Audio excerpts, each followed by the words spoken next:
just feel a lot of people will get value from our conversation. Yeah. And this conversation is unedited. Ganda to, no? Unhinged. Most importantly, this is just the right conversations that I guess a lot of people would see value by hearing it. And that's why I'm doing this content for all of you. And along with me right now, no, is a very good friend of mine. We've been around for so many years. My God. Siya po ang naka-witness ng pagkatao ko nung hindi pa ako ganito. Yeah. Parang since 2012. Since 2012. Buhay naman ng Panginoon, nagbago naman. No? Nagbago naman. Thankfully. And he is also the author and the founder of Introspections. And he lives his life to the service of young people, young professionals. And right now, he's been living his life towards really serving a lot of people. And his name is no other than Jello de los Reyes. Thank you, brother, for being here. Thank you, Migs.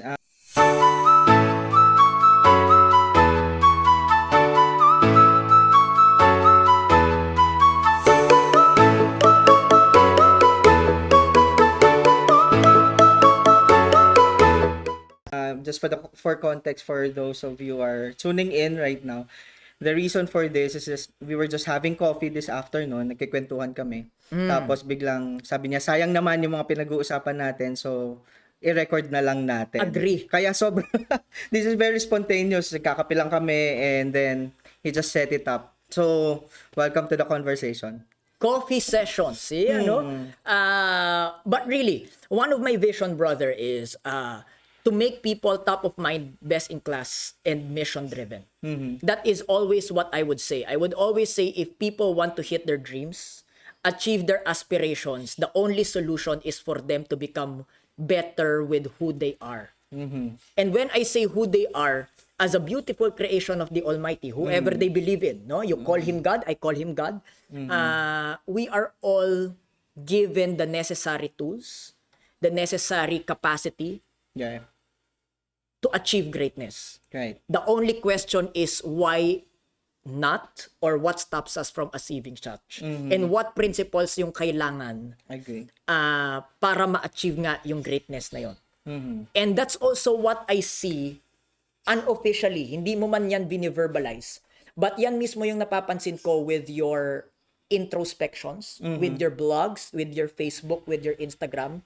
Tell me about it. What's introspection? Sige. Introspection started way back in college. Baka hindi mo pa to alam, no? But I used to write for a college newspaper way back. Di ko na sabihin kung anong taon.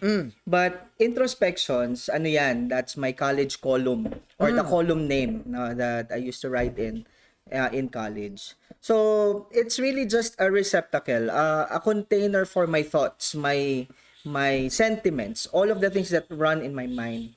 So, syempre, eventually, I finished college, but the thoughts in my head, kailangan niya pa rin ng outlet eh. Right. So, it really just started with just wanting to share what's going on in my head. Introspections literally mean, or the word introspections literally means, yung a dialogue within yourself. Right. A self-reflection, or not just a self-reflection, but a dialogue eh. We have voices in our head. Lahat tayo, no? May mga time na we verbalize it, may mga time na we just think about it, and these thoughts or these voices in our head so hindi pala baliw yun, yung kinakausap yung sarili. Hindi. Kasi ako, kala ko, ba't kinakausap ko yung sarili? That's a wrong stigma. Kasi sa totoo lang, lahat tayo, meron Sabi ng mga nakikinig sa atin ngayon, kinakausap ko ba yung sarili? Kaya kinakausap mo na yung sarili mo. Yeah. Internal dialogue kasi ang tawag doon, di ba? Yeah. We have that. We debate with ourselves. We talk and engage with ourselves. So, by birthing introspections, I'm expanding. Right. Na hindi lang, this is no longer just about my thoughts, but hopefully, as I share my thoughts, I know that I will be lending my voice to other people who have similar thoughts or similar questions in life. And I guess majority of, correct me if I'm wrong, parang this year's theme for your introspection is helping people with maybe struggles. Yeah. Understanding people on a deeper perspective. Right. Just recently, you posted a content about the Mental Health Month. Tell me about that. What's the motivation behind it? The past 2 years into the pandemic have been very difficult for many of us. And being left alone in our thoughts inside our room with no physical interaction. Ang dami nating mga thoughts and emotions that are bottled up inside of us. Without an outlet or without proper processing, these thoughts could be damaging or self-sabotaging if we don't process them properly, or even if we don't verbalize it to acknowledge what's going on. I guess even especially, no? In fact nga correct me if I'm wrong, but the more you have a struggle, kasi meron dyan paminsan, di ba, they diagnose themselves. And sabi ko, magalit na kayo sa akin, pero the fact that you can diagnose yourself mean it's not that serious yet. Because kung talagang may pinagdadaanan ka, it's hard to even verbalize it. The chaos is within. The conflict is within. And I guess also it opens up compassion to a lot of people. Na sometimes we've been so hard. There has been a culture of perfectionism. There has been a culture of you must do things on one way if you want to belong with us, or else cancel ka sa akin. No? Cancel culture, for example. And it leaves people with a lot of maybe fear, doubt, and worry. Some people even anxiety because for fear, pag nagkamali ako, baka i-cancel. Yeah, the things that you're mentioning, Migs, all of those are happening within our mind as we interact with the information that we get on social media. Right. That in itself is an introspection that needs to be processed or properly acknowledged, recognized, and properly processed. Kasi nga pagka hindi, lahat yan stuck lang sa utak natin. And now, I guess ang ganda nito kasi for the longest time, a lot of people, not just Gen Y, not just millennials, not just Gen Z, even older generations. Right. This is unprocessed for so long. Agree. Parang ngayon lang to na idadala sa conversation and not even accepted pa ha. Yes. I mean, this is very minor what you're doing.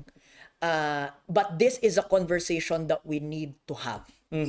Kaya siya introspection kasi it's internally driven. It's a deep dive into your own soul, into your own psyche. Wow. Acknowledging what's in there because our internal representations, our internal programmings, our mindsets, these are expressed through our actions, through the results that we make in the world, through our behavior.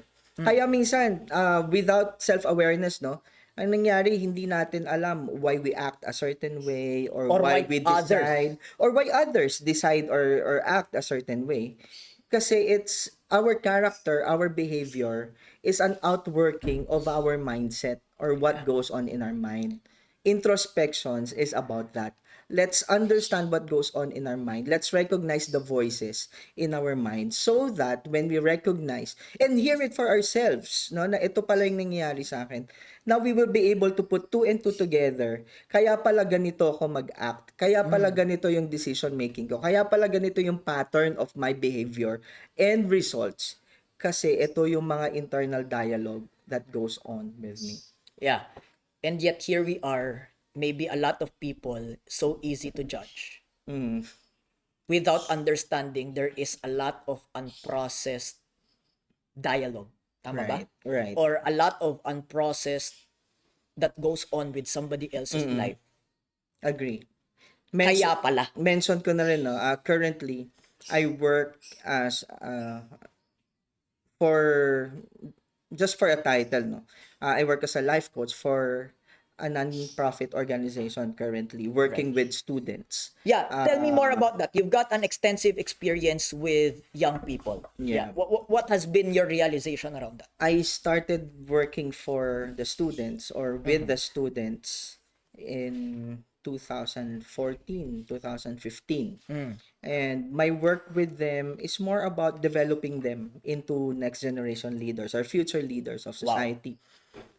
we believe that the future leaders that will shape the nation and the world are actually in the campus right now, di ba? Agree. So kaya the next president, the next influencers, Agree. business leaders, they're in the campus. So if we want to shape the future or the world of tomorrow, let's begin with reaching the students in the campuses. Right. Now, it sounds fun. Yes, it is fun, but actually it takes a lot of dirty work, if I put it that way, because syempre sa mga estudyante there's a lot of trauma, there's a lot of hurts and wounds, childhood experiences that affected the way they think, the way they perceive themselves. So my work has been to journey with them from the point of just acknowledging where they are and seeing them, no, yung rough around the edges, and journeying with them towards the point of growth and continuous growth. So yun yung ginagawa ko. I mentioned that kasi kanina you were saying we judge one another, 'di ba? And marami tayong mga judgments sa ibang tao because of Right. the way they believe or the way they think. Yeah. I see that also, and actually with the people that I work with, it's really easy to judge. But when we understand where they're coming from, when we understand their experiences Yeah. growing up, and when we understand the mindset that goes on in their head na nakatahi doon sa mga pinagdaanan nila, we will have a better understanding kaya pala ganon, perspective, and also compassion. Wow. Compassion na in coaching language, 'di ba? Unconditional positive regard. Na kahit na ganito Ano siya. ibig sabihin nun? Ibig sabihin nun na kahit anong mangyari, kahit na ganito yung behavior niya, I will not judge this person for the way Without he judgment, or yeah. she behaves. No, because the behavior is not the person. The person is not defined by the behavior, but we need Agree. to understand where the person is coming from. Yeah, and I just want to add to that, no, because every behavior is learned. Right. Nobody, I will always still believe in this. Nobody is born. Parang trip ko maging masamang tao. Walang ganon. We are shaped by what we see, what we hear, and what we sense. What we experience. Yes. No, as a little child, I always say this in Discovery, in the programs that we do. We put meaning to these events. And sometimes this meaning is what has been the cause of that behavior. Not that it's right or wrong, good or bad, Yes. but it is how we cope up. No? And I want to dig deep into that. Because there's a lot of, I guess this is what young people needs to hear. In your experience with young people, kasi the difference right now with young people today and maybe in the past is that today's young people are digital natives. Hindi naman na nila na experience yung buhay na walang online And the information is so available. Sometimes good, sometimes bad. Right. Unfiltered. No? What are the things that you're working on, especially with young people right now? What are the things that maybe a lot of young people needs to hear because maybe they're going through the same phase, no? Well, generations are shaped by the condition of the world that they are born into. Right. 'Di ba? Kaya Generation X act a certain way kasi iba yung mundo nila. Ganon din sa Gen Y and then Gen Z. I think the first thing that they need to know is, or they need to have, is some level of awareness about the world that's shaping them, but also how the world is shaping them inside. Bystanders, older generation would ask and say, bakit ba ganito na yung mga kabataan ngayon? Ano yung ganito? Bakit masyadong sensitive? Right. Bakit masyadong entitled? Ba't masyadong woke? Daming alam masyado. Parang ganyan, no? And these things are spoken as a judgment in this generation. But in reality, the reason why they are a certain way is because they are born into a world that has access to information. Agree. A world where they Yeah. A world where they see the things that are happening around the world, no, na parang kahit nasa Pilipinas ka, you're aware of the injustices that happens from across the Pacific Ocean. Yung ganyan. These things are shaping them. Right. Their perspective of the world, their perspective of their self, their purpose, and their calling in life. Lahat siya nasa-shape sa kanila. When young people recognize that, no, na ito yung mundo. Now, how do you position yourself in a world that is like this? Right.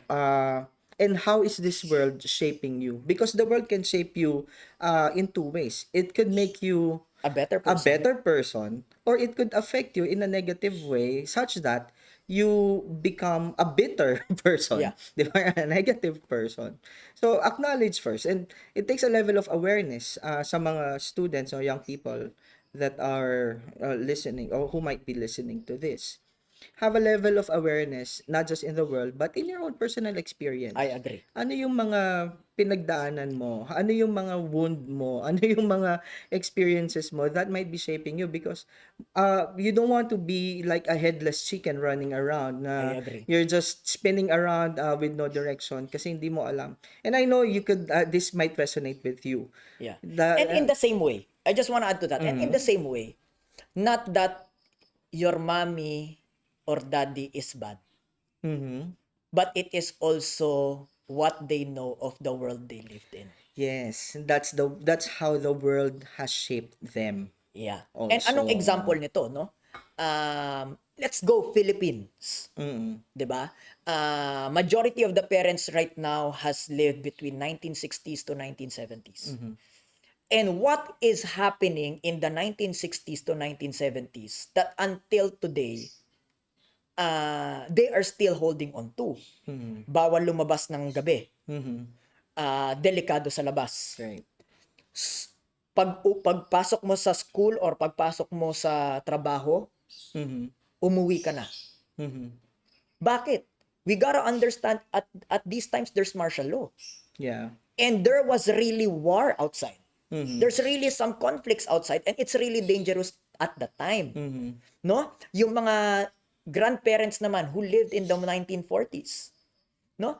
There were World War II. Right. There's a World War II. So ang perspective nila, especially pagdating sa resources, napansin ko to for those people na who lived in World War II, ang treatment nila sa resources, laging baka maubusan. Let's always save for the rainy days. Yes. Let's always save for to the moment na baka mamaya wala tayo sa ating... So, ganun yung mindset nila with regards to money. And here we are sometimes also, ang ganda lang nung sinabi mo, sometimes judging the older generations without understanding of the world they lived in. Si lolo at si lola, kaya pala siya ganyan because they lived in World War II. And in World War II, mauubusan ka talaga. I agree. It's just that they're no longer living in World War II now, but it has shaped them of how they see the Yes, world. their value system, their Agree. beliefs, even their character, 'di ba? Kasi these things are very formative sa Right. personality natin. Now, same with the people who live in the 70s. Gen Y, it's the same thing. No? Not that, I guess also, the other extreme is because we understood it, we become very allowing. So, ang ganda lang nung sinabi mo that I will always say that and I add to it, with great awareness comes great responsibility. No? Hindi na yan. Kasi Yeah. pag power, si Original Uncle yan. Ben na yan. Yes, Pero original akin na yan. to. With great awareness comes great responsibility. That awareness will not make a change until we do something about it. Yes, agree. And awareness can actually be a tool for personal for self-pity, Agree. 'di ba? Or it Kawawa can be naman ako. it can be a tool for self-empowerment. Right. Diba? Kasi however you look at it pwede mo kasi tingnan, kawawa ako, ito yung mga napagdaanan ko, victim ako, ganito, Right. kaya ako ganito. And then, self-awareness or awareness isn't working for you. You're using it to work against you. But the right posture towards self-awareness is to use it for your empowerment, knowing and recognizing your wounds, your tendencies, your self-sabotaging behavior, so that you can overcome them and then use it for your own good, for your own betterment. How can people be aware? Kasi ang ganda nung sinasabi mo, pero syempre the main question is, how can I check on me? What are some tools that you will recommend? So, especially, people, kasi I will always say this, what you consume consumes you. What people consume consumes them. Right. So, it's always about what I give is who I am. Or I will always be just an overflow of what I am inside. No? Anong ibig sabihin nito? Bakit ko to sinasabi? Because a lot of people, what they consume right now, social media for example, a lot of negativity, a lot of toxicity, there has been an entertainment that has been built. And an entire entertainment industry built on conflict. Yeah. We have created a human sabong. Correct me if I'm wrong, but this is what I observe in the social media space right now. If there's X versus Y, then you take your bet, you take your side. And it's entertainment. And my question is why? Because now, the consumption has become, how can I be better than someone? Or, the other extreme, I am a victim of the world. Either way, it's toxic, it's not empowering. And of course, a lot of people, now, if people would want that, that's fine with me. Diba? Kung baga kanya-kanyang trip yan. Kung anong trip mo, gusto, bahala ka sa buhay mo. No? But for those people na, oo nga, I wanna change. I wanna make a different path. I wanna go into a different path. I wanna have something for my life. What's the first steps that you will recommend? Yeah. Much of it really has to do with awareness and how to be aware. Being comfortable with silence and being alone. Wow. To reflect on the condition of your soul. To reflect on the condition of your internal being. We rarely spend time alone now kasi yung alone time natin is actually sitting on on a corner, browsing our phone, right? And that's not being alone. No, we need to, you just had a different companion. Yes. And you have a companion from across the world or across a geographical boundary, but that's not being alone. When I say being comfortable sitting alone with yourself and engaging with your thoughts, that's the first step to being self-aware. Kasi that's when you hear the thoughts that are in your head or the needs that are surfacing when you are just quiet. And kaya across religion, meditation is a discipline. Diba? Wow. It's a spiritual discipline. Let's talk about that. Kasi ako, na-judge ako dyan ng mga mga relihiyoso. Sabi ko, bakit ganun? Nananampalataya din naman ako. No? Let's talk about meditation. Because I love prayer. But I would say that I would lean always more to meditation. Not because prayer is bad, but because there are moments where I know words aren't enough. Yeah. That there is no word created to how I feel. Nandun ka ba sa moments na yon? Yes. Tao ka rin ba? Kasi kami katao kami, di ba? Oo naman. Okay. Kasi di ba, kami bilang tao, a lot of people, and ako personally, tao ako, I'm not always on my high side. I'm not always on my Migs side. There are also moments where I need help. There are also moments where I doubt myself. And there are moments wherein I sit down, look up in silence, and there were no appropriate words to describe it. How do you define meditation?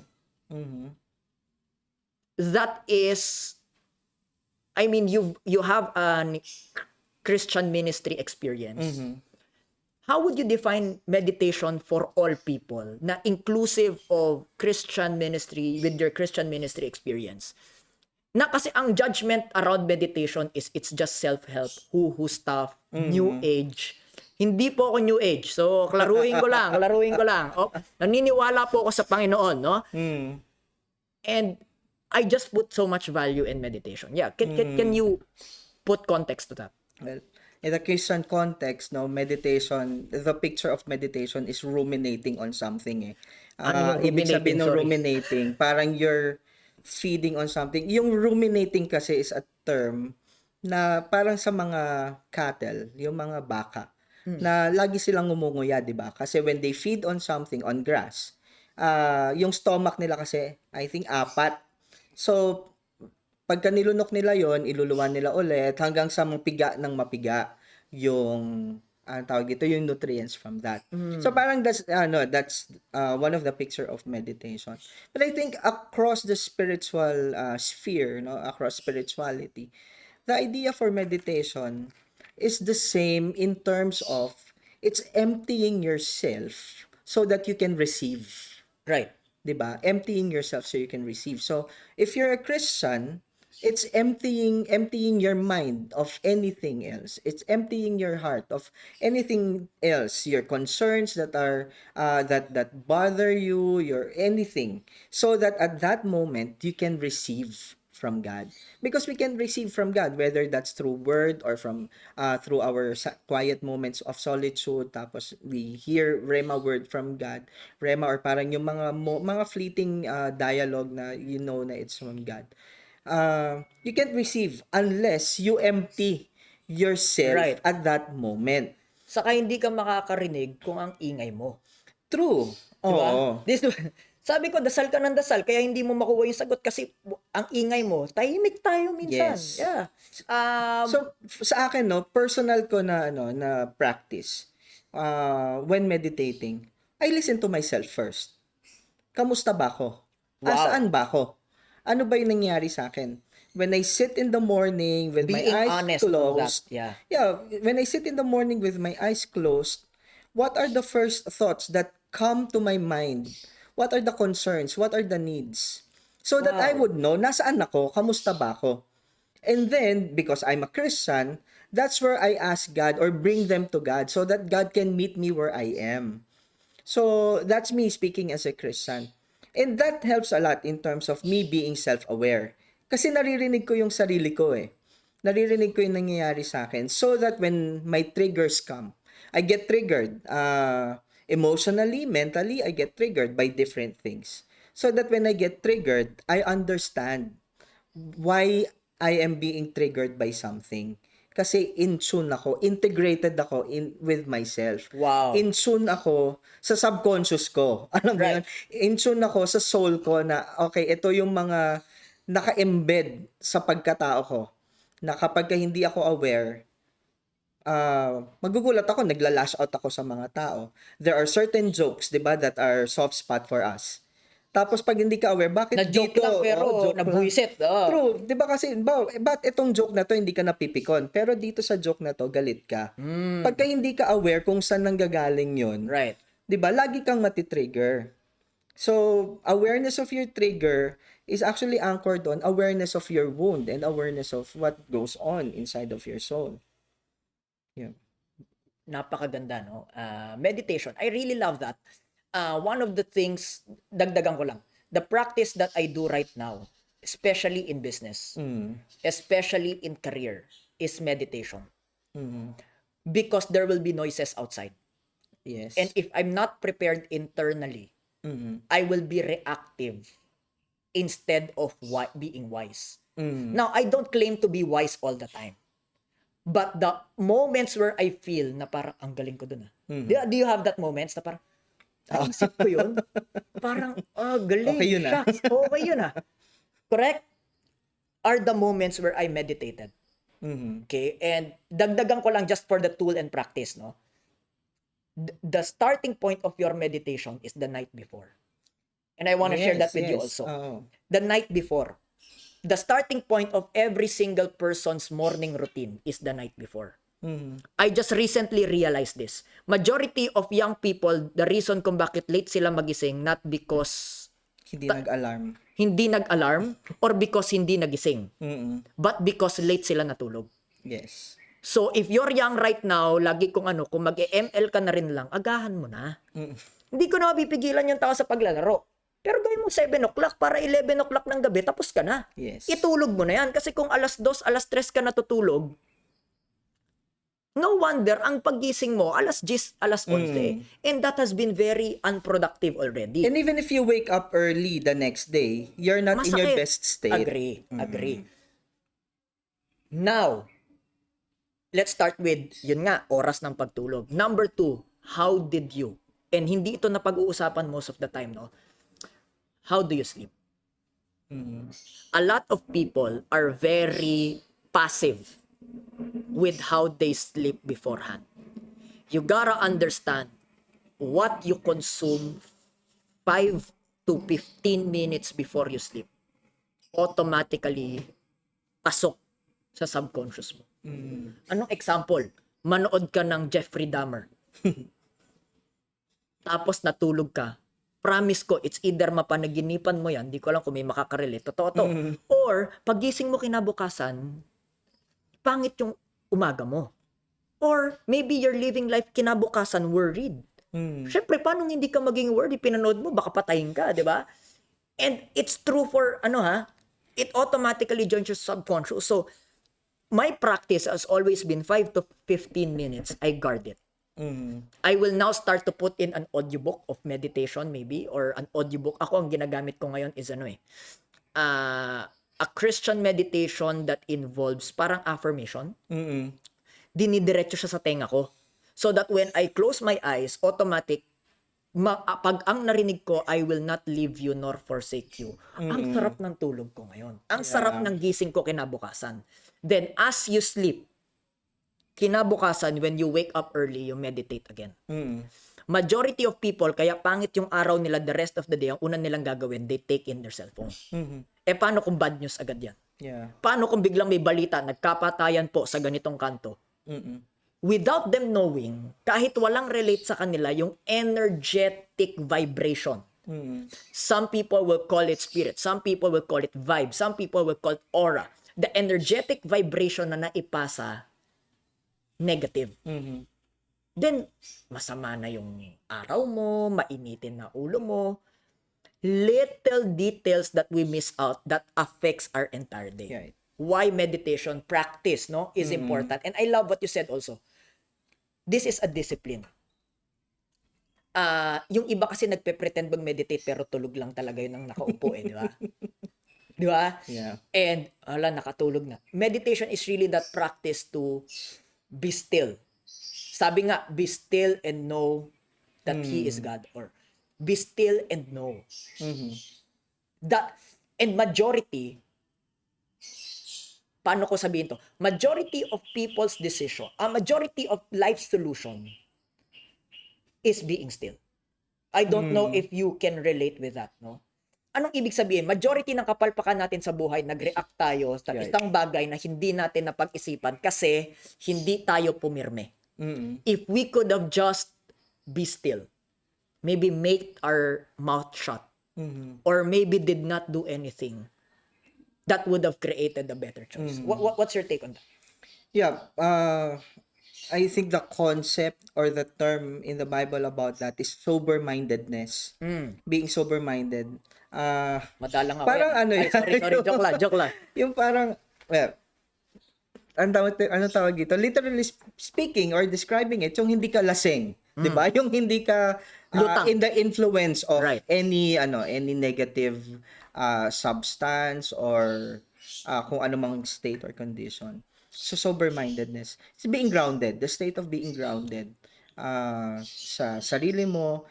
Siguro neurologically speaking, I'm not a neurologist, pero in neuroscience, ang picture kasi niyan is your brain being integrated, so that hindi ka nagfa-function lang out of your limbic system, no, ng brain mo na puro ka emosyon, Right. impulses and instinct. Your animal mind. Yes, Yeah. but your prefrontal cortex na yung nagre-regulate also ng logical mind mo, ng reasoning, ng values, integrated. Kapag ka hindi integrated kasi yung brain natin, yung responses din natin hindi integrated. Minsan 'di ba parang puro utak yung ginagamit, wala na siyang puso, so kahit makasagasa, Right. okay lang. Kapag ka naman yung iba, puro yung limbic side ng brain, puro emosyon, puro instinct. Tapos parang, where's the reason? Where's the logic behind that? Kasi reactive tayo eh. Being an integrated person in our mental state has to do with being grounded, being sober-minded. Kaya, yun, what you're describing kanina, meditation or preparing the night before, what you're describing there is actually what they call a keystone habit. Pag sinabing keystone habit, ito yung the major habit that affects all other Right. habits. Right. 'Di ba? So halimbawa, a person has problems with waking up early. The keystone habit there is not just to set your alarm. Right. The keystone habit there is to prepare the night before. Right. So that the next morning you will be at your best and you can wake up. Yeah, I will always say this, no, kung mag-iinom ka, kasi syempre marami, for sure, yung mga nanonood at nag-iinom yan, no? Yes. And I will not be, I drink also. Alam mo yan, di ba? Pero, I will always, kung mag-iinom kayo, sino ba kasi nagsabi na kailangan alas 10 tayo magsimula, 11 tayo magsimula, at matapos tayo 2 o'clock, 3 o'clock? Yes. Ba't di natin, sige mag-inom tayo alas 7 after dinner. Inom na. Ngayon, kung gusto mo mag-happy, edi go ahead, happy ka 3 hours. 11 o'clock. Kasi right now, me and my closest friends, I'll share with you, when we drink right now, we drink at 7. After we eat dinner at 7, we drink at 7, we have fun. Why is that so? So that by 10:30, 11 o'clock, maximum 11:30, we're done. Okay na. Oo. Then we can sleep. Pag ganun, 6 o'clock kinabukasan, we're awake. Then hindi affected yung tomorrow. Yung work, yes. So what am I saying here? It's with these habits, I want people to realize we are not taking away fun. We are not taking away ang pangit naman ng buhay na ganyan, no? Kasi yan yung isa sa mga judgment eh. If I go the right path, then I am taking away You deprive yourself of pleasure or fun. pleasure. Here's the thing. Go ahead, have your pleasure, and be responsible in doing so. Kasi pwede naman eh. You know the concept? The concept is living your life within margins. Right. 'Di ba? Putting margins. Pwede naman, but don't go beyond the margin. The purpose of a margin is to, 'di ba, naglalagay tayo ng margin sa notebook. Yeah. Alam mo ba kung bakit? Bakit? Hindi natin alam, 'di ba? Kasi bakit nung elementary, naglalagay tayo ng margin, pinapalagyan, tapos we just do it. We don't know the reason behind it. But you know, Bakit yung teacher ko hindi sinabi yan? 'di ba? Historically, people put margins sa books and sa mga documents kasi pagka sina-stuck nila yan, kinakagat ng daga or nasisira yung mga gilid.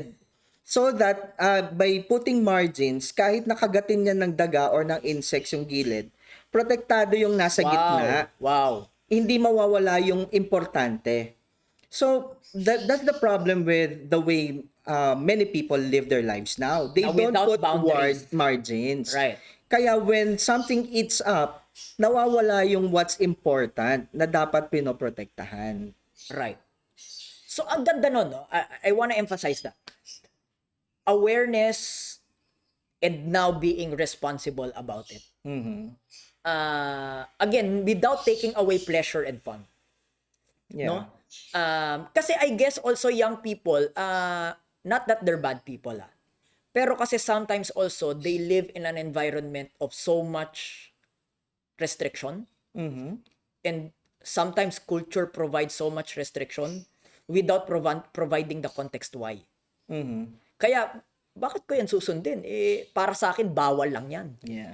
Para sa akin, kinokontrol mo lang ako. And I love our conversation now because now we understand, yun pala yun. Which brings me to a point. I guess if young people only understand the why, they will make their life work for them. At the very least. I mean, not all, but I think there's a significant number who will do it. It's our job as adults to provide the right context. Why? No? Agree with you. Let's go move forward. No? Your vision right now that you mentioned to me is you want to create a movement or ministry for the broken. Yeah. And this is very close to my heart simply because I think I entered a religious organization when I was 12 years old. And I've got nothing against. In fact, I have put so much credit as to what my character has developed into the religious organization. They helped me develop my character at the time I needed it, which is when I was in my teenager. However, no, meron tayong mga rules. Are you familiar with rules? No. Bullshit rules, no? Kaya pala hindi ako familiar. Sa mga normal na taong tulad natin. Bullshit rules. These are the rules that are not necessarily ethical or unethical. It's just for the sake of. And I don't think that's relevant already today. Now, why am I pointing this out? Because ang ganda nitong vision mo of ministry for the broken, it's very close to my heart because one of the things that I notice why people are not getting into churches or religious organization is because they have experienced a negative incident inside. Now, syempre, marami na namang magsasabi, si Lord naman pinunta mo, pero still, it's not an excuse. If I need help, and the people that's supposed to help me judged me, and I don't know who God is, what do you think will be my judgment of God? He's a judgmental God. It's not my fault because when I needed help the most, I was judged. When I needed guidance, I was outcasted.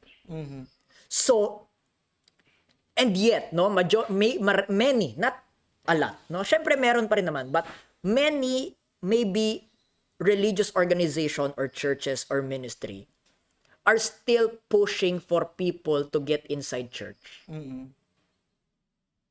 instead of going to where people are at. And biblically, no, kunwari, ma-Bible din ako, no?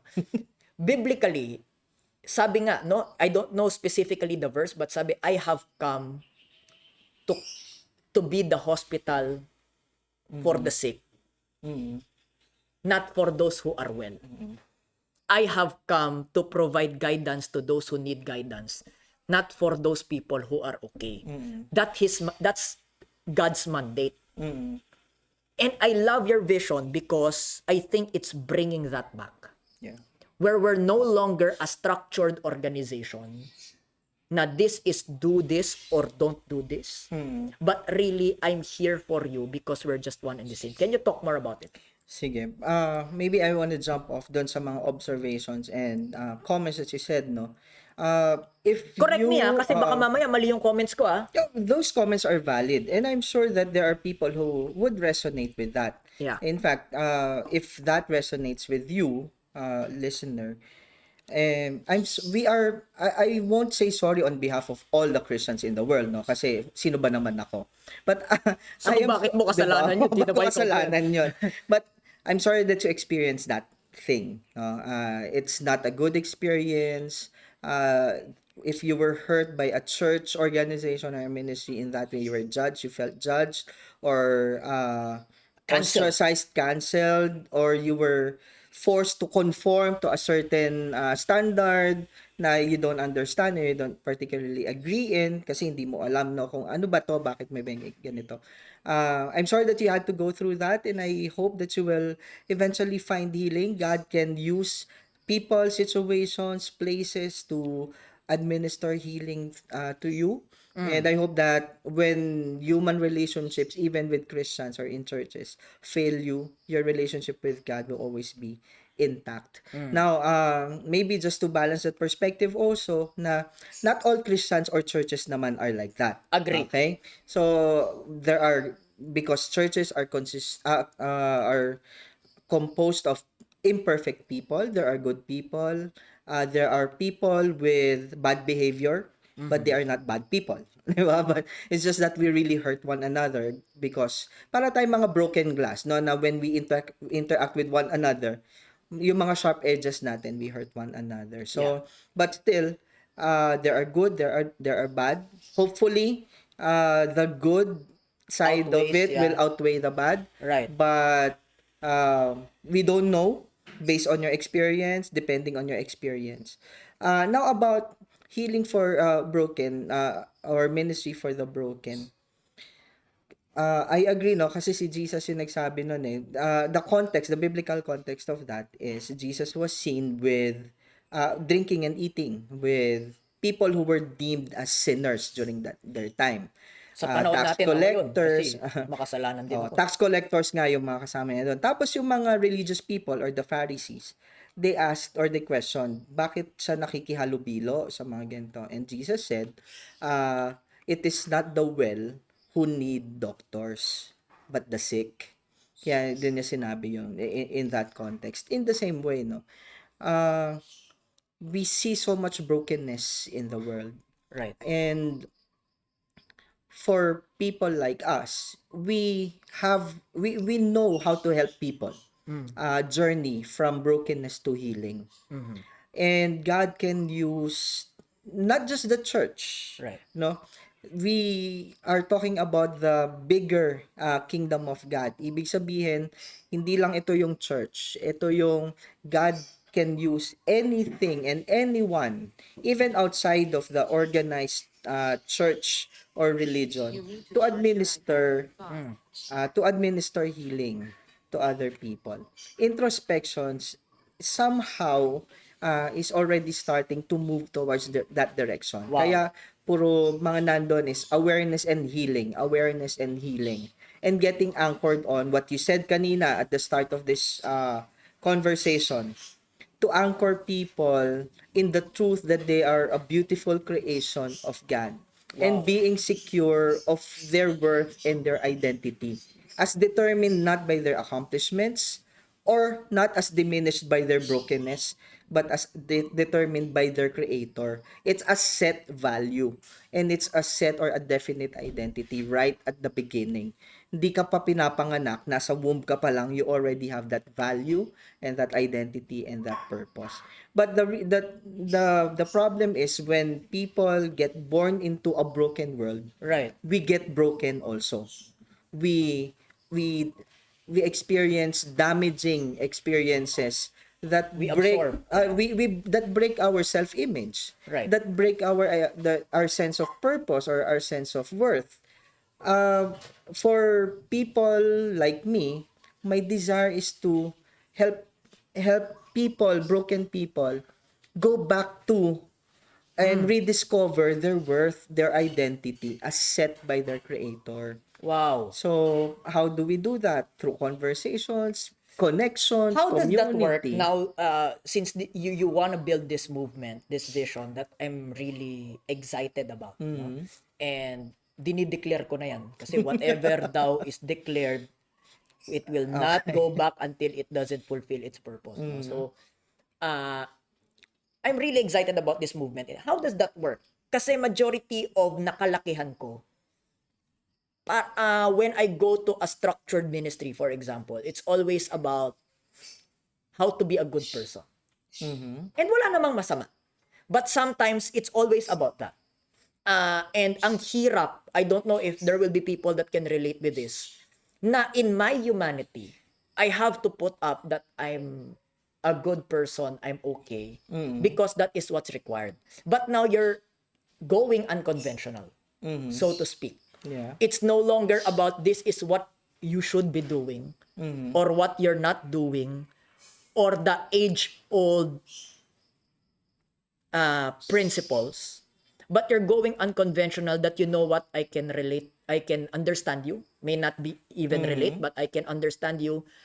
You are in the right place. If you're broken, this is for you. If you're imperfect, this is for you. How does that open to people? Yeah. How does that work? Yes. What you call a movement is actually a ministry. A ministry for people like that. And it's not a dichotomy or a choice between a church and this. Yeah. Churches nandyan yan, no? But my heart is to support people, even churches, no? Or Yeah. people who go to these churches. To support people, individuals, no? Yeah. To help individuals in their journey. Na the key is to integrate different to integrate faith and science, basically. Right. No? Psychology, sociology, anthropology, neuropsychology, or And neuroscience, theology. and theology. Right. Because lahat ng ito, all truths are God's truth. No? And God in His common grace has given wisdom to people. And we can integrate all of those so that a person can experience holistic healing and health sa lahat ng aspect ng buhay niya. If the question, how do we do that? Well, basic na kailangan ng tao, community. Wow. Basic na kailangan ng tao, how do we heal? We heal when we are in a space of unconditional love and acceptance. So, we cultivate that. A non-judgmental space where people can be vulnerable. Love it. So that they can acknowledge their brokenness in a space where they will never be judged. Wow. Diba? In that non-judgmental space, they can experience God's love more. Kasi it's not about a standard of morality, but it's about the love of God that's restoring and healing my brokenness and my broken self-perception. I love it. And I guess it just reminded me of my favorite movie now, no? The Shock. Kung di mo pa napapanood sa Netflix yan, panoorin mo na yan. And ako personally, I can relate with the movie simply because The Shock talks about people are inherently good. Maybe made a bad choice, not because they intentionally wanted to be evil or bad, but because it is what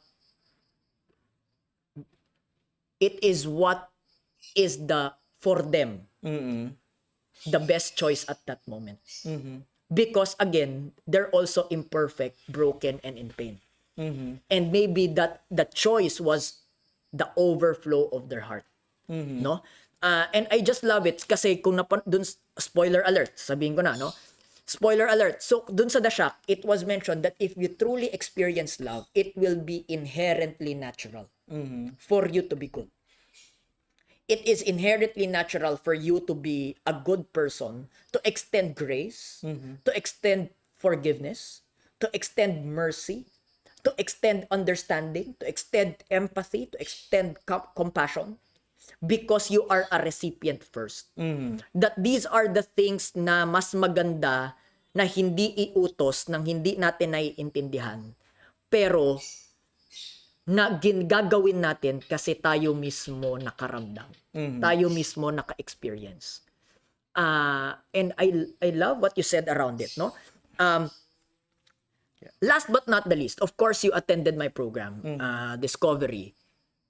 How does that help in your vision to build a ministry or a movement for the broken? I've been in the ministry or business of helping people for quite some time already before I attended Discovery. Yeah. But I still learned a lot. Not a lot of concepts, but a lot about myself. Because Wow. that's what Discovery does. The Discovery is not in the biggest or most brilliant concept there is around the world. The most important discovery at that moment is a discovery of yourself. The deposit that God has given inside of us. Kasi I'm talking as a Christian, no, that who believes that we are created by a creator, a divine creator. And this creator has deposited many different good things inside of us. Right. We just forget. We forget that we are worthy. We forget that we are powerful. We forget that we have skills and talents that we can use for the good of other people and for our own good. We forget these things kasi nga many of the things that we grew up with are negative, negative words spoken to us or limiting beliefs that we adopted. with discovery, it helped me discover that my design as God designed it to be according to His image and likeness. He gave me my worth, He gave me my identity, and He gave me my purpose. With that discovery, not the program, but yeah, the yeah, yung word na discovery. With that discovery about myself, now I felt more confident and empowered to launch into it kasi much of the things that are holding me back to play big are actually words spoken to me. Right. Or conditioning, environmental conditioning for during the time when I was growing up. So nung nakita ko yon, I was able to break free and see the world with a new perspective. Not the limitations, but the possibilities. Right. So, yeah, and I think that's an integral part also of what eventually I envision to do, helping people see their value, their identity, their purpose, and the possibilities available to them, not just for their personal enrichment, but for the enrichment of the world, for value creation in the world, for being agents of healing and wholeness in the world. Right. All right. Thank you so much, bro, for Thanks for this pagpapaunlak conversation. for this conversation. I guess we tackled a lot. And I'm so excited with the vision that you have. Thank you so much. Thanks.